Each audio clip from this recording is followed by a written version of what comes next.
Radio Colectivo Peseta presenta Protagonistas. Buenos días, bienvenidos a un nuevo programa de Protagonistas de Radio Colectivo Peseta. Hoy tenemos con nosotros a Leticia Quevedo, de la plataforma Porque Somos Uno Más. Buenos días. Buenos días, Alejandra. Para comenzar, me gustaría preguntar cuál es la misión principal de esta plataforma. Pues mira, la plataforma Porque Somos Uno Más tiene como objetivo, a través de diferentes actividades que realizamos, actuar contra el estigma que aún sufren las personas diagnosticadas de trastornos mentales graves. Es una plataforma que se creó en el año 2013 en un centro de día de Alcalá de Henares por un psicólogo clínico que se llama Juan Fernández Blanco, y es una plataforma creada desde un recurso de atención a personas con trastornos mentales graves de la Comunidad de Madrid, pero en la que participan cualquier ciudadano o ciudadana que estén interesados en estos temas, ¿no? En poder informar y sensibilizar a la población sobre lo que son los trastornos mentales graves y poder desmontar los mitos o falsas creencias asociadas a estas enfermedades y que, bueno, a las personas que las sufren les causan mucho sufrimiento. Bueno, todo tiene retos en la vida y algunos son más fáciles y otros son más difíciles. ¿Cuál ha sido para vosotros el más complicado? Pues hombre, complicado no lo sé, pero arduo en cuanto a tiempo es el poder dar respuesta a todas las entidades, empresas, instituciones que nos llaman para poder impartir charlas y talleres.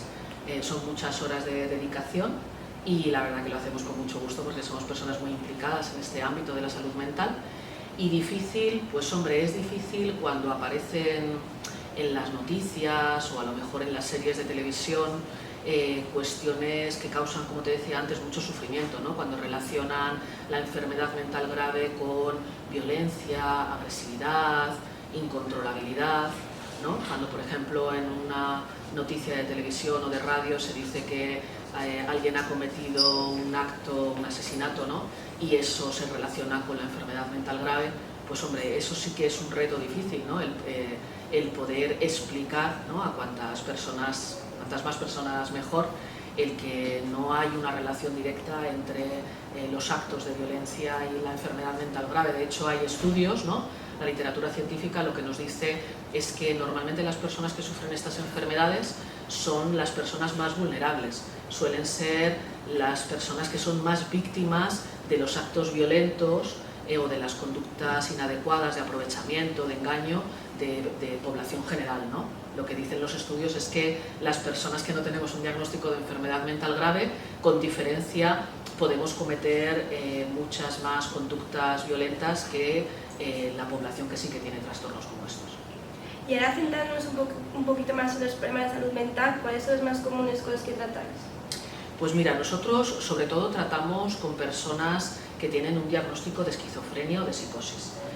Vamos a decir que dentro de lo que son las enfermedades mentales hay un abanico enorme de etiquetas diagnósticas. Las que podemos decir que son más graves son aquellas que tienen que ver con la esquizofrenia o con la psicosis, y dentro de las personas que tienen este diagnóstico, que normalmente es una de cada 100 personas las que desarrollan este diagnóstico a lo largo de su vida, dentro de ellas lo que nos dice la literatura científica es que el 25% pueden tener un deterioro importante, ¿no? Es como en todas las enfermedades. Tú imagínate una enfermedad que tiene que ver con el corazón o con los pulmones, ¿no?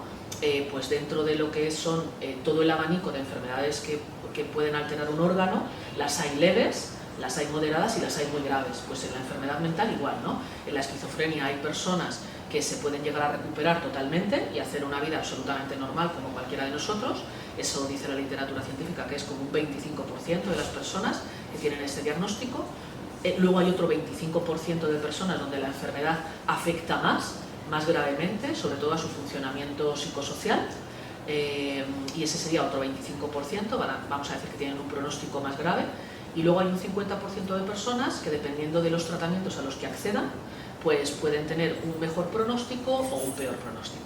Pero nosotros sobre todo tratamos en los centros de la red pública de atención a personas diagnosticadas de trastorno mental grave. Sobre todo intervenimos con gente que tiene diagnósticos de esquizofrenia que cursan con un deterioro grande. Y cierto es que hay algunos problemas mentales que pueden llegar a dar lugar a conductas suicidas. ¿Creéis que actualmente ha disminuido o aumenta? ¿Y por qué creéis que ha sido así? Pues pensamos que hay un aumento. Bueno, los últimos informes sobre estas cuestiones lo que nos dicen es que hay un aumento de este problema, ¿no? de lo que son los suicidios en la población más joven, y es una cosa que nos preocupa enormemente, ¿no? Pensamos que, claro, este tipo de problemas tan complejos pues no se explican solo por una causa, ¿no? Son problemas multicausales, y pensamos que hay cuestiones importantes que tienen que ver con que los jóvenes son más vulnerables psicológicamente que otros tramos de población, y a raíz de la pandemia pues sí que se ha visto que ha habido un aumento muy considerable en cuanto a problemas de salud mental que tienen que ver con los jóvenes.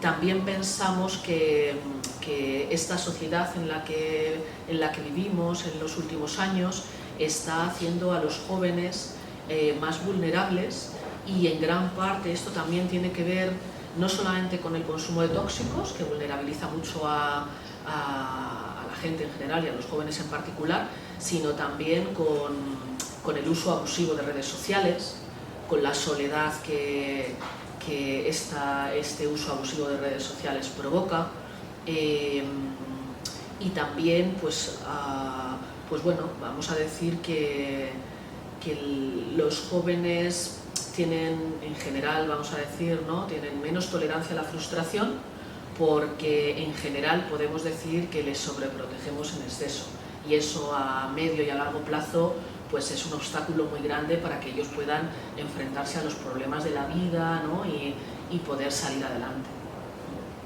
¿Y cuál creéis que es la principal causa de la aparición de los problemas mentales de forma psicológica? ¿Como algún trauma, el exceso de estrés?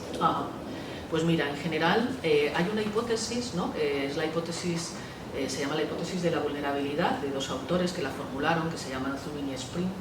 Y bueno, es una hipótesis porque todavía no está cerrada al 100%, pero hay mucho consenso científico en torno a ella. Y lo que nos dice en concreto en relación con problemas graves como la esquizofrenia es que la explicación es multicausal, como te decía antes, ¿no? Tiene que haber factores biológicos, psicológicos y sociales entrelazados para que una persona pues desarrolle una enfermedad mental como la esquizofrenia, ¿no? Lo que nos dicen estos autores es que a nivel biológico pues puede, vamos a decir, que aumenta la vulnerabilidad o predisposición a tener estos problemas el haber tenido antecedentes psiquiátricos en la familia, el que haya habido problemas importantes durante el embarazo, durante el parto, el que a nivel biológico pues haya alteraciones en el funcionamiento del cerebro por lo que te decía antes, por consumo de tóxicos, ¿no? Pero esto no es suficiente, ¿no? Porque todos conocemos a personas que tienen antecedentes psiquiátricos graves en su familia y sin embargo no han desarrollado una enfermedad mental grave, todos conocemos a personas que consumen tóxicos y sin embargo no generan una enfermedad mental grave, tienen otros problemas más de índole social, económico o legal, pero no problemas graves de salud mental. Y entonces necesitamos otras variables que son las que, junto con las biológicas, se configuran como formadores de un diagnóstico, de la aparición de un trastorno. Y esas son psicológicas y también sociales, ¿no? Vamos a decir que no es una explicación sencilla, porque tienen que darse, ya digo, en una misma persona diferentes variables, como te decía, para que aparezca una enfermedad mental. ¿Y qué medidas soléis tomar, más o menos, como tratamientos, alguna solución que haya? Pues mira, es muy importante y agradezco mucho el que nos hayáis invitado para estar en esta entrevista en The Pesetas Street Journal, porque ojalá mucha gente escuche este mensaje, ¿no? Las enfermedades mentales, las personas que tienen un diagnóstico de enfermedad mental grave se pueden recuperar, y de hecho se recuperan. Tienen derecho a tener el mejor de los tratamientos, y actualmente el mejor de los tratamientos para las personas más gravemente afectadas pasa no solamente por tener un tratamiento farmacológico que reajuste lo que no está funcionando bien en el cerebro, ¿no?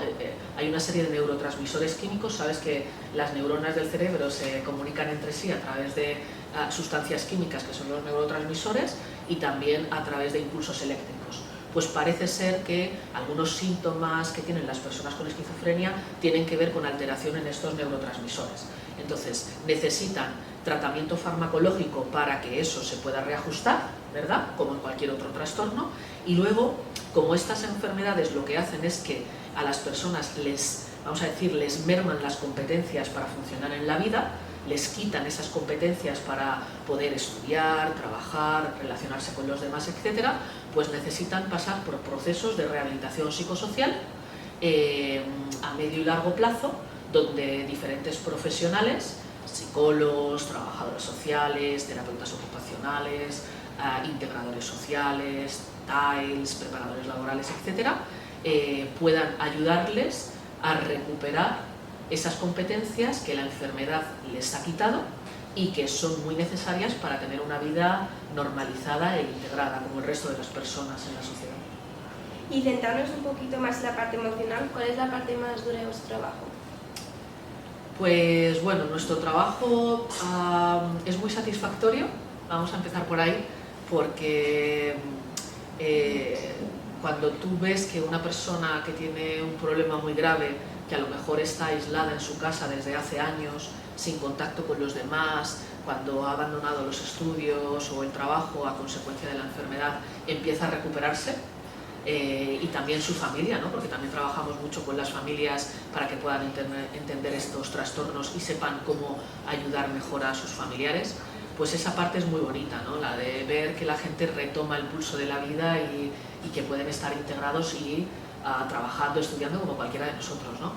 La parte, vamos a decir, más difícil a nivel emocional, pues es, vamos a decir, la implicación excesiva cuando ves que las cosas no van bien, ¿no?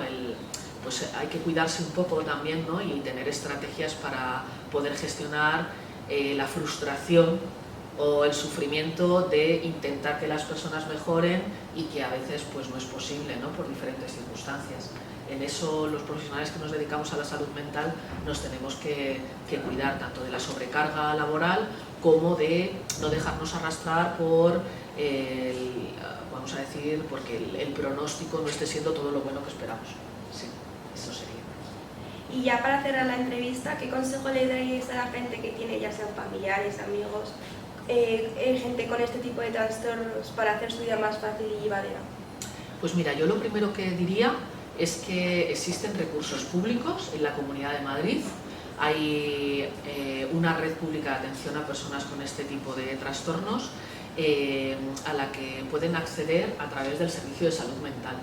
Es una red pública que cuenta con más de 7.000 plazas y bueno, es muy desconocida, ¿no? A pesar de ser una red que tiene un desarrollo desde, bueno, pues fíjate, la reforma psiquiátrica en nuestro país fue a finales de los años 80 y el primer centro de rehabilitación psicosocial se inauguró en 1989. Desde entonces hasta ahora, que estamos en 2025, pues hay más de 500 centros y servicios de atención. Entonces, lo primero es que, por favor, a través de atención primaria accedan a los servicios de salud mental y desde ahí puedan ser derivados, si es necesario, alguno de nuestros recursos. Y luego vamos a decir, como consejos en general, para poder ser más fuertes psicológicamente, ¿no? Y poder pues bueno, a cuidarnos más a nivel de salud mental, yo lo primero que diría, aunque sea una cosa poco popular, vamos a decir, y bueno, que se dice mucho pero no siempre se hace mucho caso, lo primero es que hay que tener mucho cuidado con el consumo de alcohol y de otras drogas, ¿no? Porque estas sustancias alteran nuestro comportamiento, alteran el funcionamiento del cerebro y por tanto nos hacen más vulnerables, más frágiles frente a los problemas de salud mental. En muchas ocasiones se dice que el consumo de tóxicos es la puerta que da paso a enfermedades mentales como la psicosis, ¿vale? O sea que no es ninguna tontería aconsejar que se reduzca todo lo posible o que no haya consumo de alcohol y de otras drogas. Luego es muy importante tener una vida ordenada, ¿no? Tener una vida ordenada, tener unas rutinas, tener unos hábitos, nos fortalece psicológicamente. Bueno, vamos a decir que nos protege más de problemas psicológicos. También el intentar no meternos en situaciones de altísimo estrés. La vida tiene, bueno, tiene problemas, todos tenemos problemas a lo largo de nuestra vida y es importante tenerlo en la cabeza porque no existe una vida sin problemas, pero es importante que aprendamos a gestionarlos, que según vayamos creciendo pues podamos aprender a enfrentar esos problemas de la mejor manera posible. Cuando nos veamos que no estamos suficientemente preparados para afrontar situaciones muy problemáticas o muy estresantes, es mejor no entrar en ellas o pedir ayuda, ¿vale? Esto también es muy importante. A veces no sabemos salir adelante por nosotros mismos de los problemas, pero sí que es importante pedir ayuda a los demás. Otro consejo muy relevante es que nos olvidemos un poco de las redes sociales virtuales y cuidemos las redes sociales reales, ¿no? El tener una red social donde poder apoyarnos, donde ser comprendidos y escuchados es fundamental. Tenemos que aprender a gestionar tanto los éxitos como los fracasos e intentar hacer espalda ancha para que aquellos problemas que no se pueden solucionar nos los echemos a la espalda y no nos impidan salir adelante. Y por último, yo diría que cuando un problema no se pueda solucionar, no estemos dándole muchas vueltas, ¿no? El tener rumiaciones de pensamiento, el estar todo el tiempo pensando en cuestiones que no se solucionan o darle muchas vueltas a los pensamientos negativos nos debilita. Entonces es importante intentar encontrar alternativas para solucionar un problema y ponerlas en práctica. Y si la primera vez, con la primera alternativa que se nos ha ocurrido, la cosa no se soluciona, intentarlo con otras alternativas e intentar buscar ayuda, y si vemos que es un problema que no tiene solución, pues pasar página y seguir adelante en la vida. Muchísimas gracias por haber venido aquí y haber compartido con nosotros toda esta información sobre este tema, porque actualmente es bastante preocupante. Muchísimas gracias. Muchas gracias a vosotros, Alejandra, y un placer poder haber estado aquí contigo. Muchas gracias. Nada, a ti.